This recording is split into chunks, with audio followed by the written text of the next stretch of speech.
বাঙালির রান্নাঘরে আপনাদের স্বাগত। আজকের আমাদের রেসিপি আলুর দম। চলুন তবে শুরু করা যাক।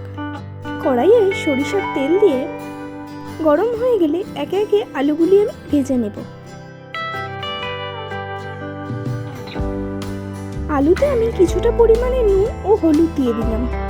সব কিছু ভালো করে মিশিয়ে আলুটা আমি 80% ভেজে নেব। আলুগুলি ঢাকা দিয়ে ভালো করে সিদ্ধ করে নেব। কিছুক্ষণ পরে ঢাকাটি খুলে আবারও ভালো করে নেড়ে নেব। আলুগুলি লাল লাল করে ভাজা হয়ে গেলে একে একে তুলে নেব। এরপরে ওই তেলে কিছু কাজু বাদাম ভেজে নেব। হালকা লাল করে ভাজা হয়ে গেলে তুলে নেব। একটি তেজপাতা, একটি শুকনো লঙ্কা, কিছুটা পরিমাণে জিরে, ছোট একটি টুকরো দারচিনির, অল্প একটু স্টার অনিয়ন্স, দুটি লবঙ্গ, একটি এলাচ ও অল্প কিছুটা পরিমাণে চিনি দিয়ে দিলাম। কুচি করে রাখা পেঁয়াজগুলি দিয়ে দিলাম।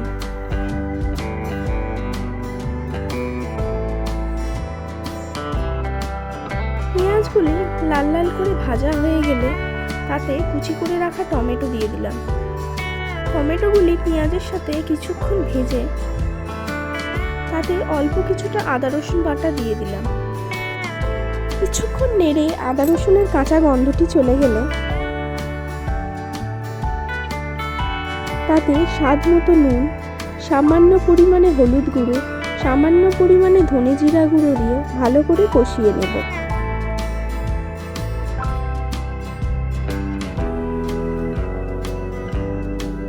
মশলা থেকে তেল ছেড়ে দিলে তাতে অল্প কিছুটা জল দিয়ে দেব।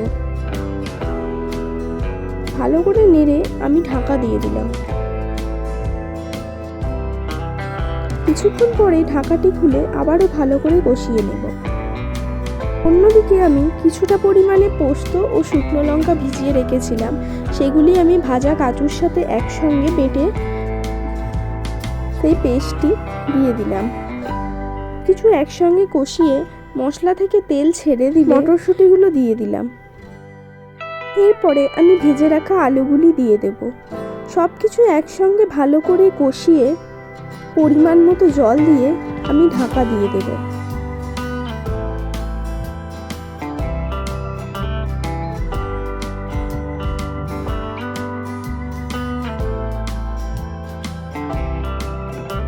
কিছুক্ষণ পরে ঢাকাটি খুলে আবারও ভালো করে নেড়ে কিছুটা পরিমাণে গরম মশলা দিয়ে দেব।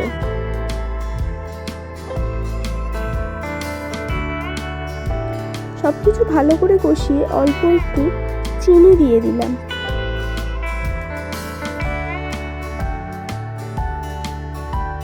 ও উপর থেকে সামান্য পরিমাণে ধনেপাতা কুচি ও একটি বাটারের কিউব দিয়ে ঢাকা দিয়ে দিলাম।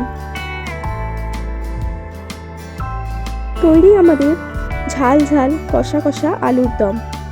এটি আপনারা কড়াইশুঁটির কচুরির সঙ্গে পরিবেশন করতে পারেন, কিংবা পোলাও, লুচি।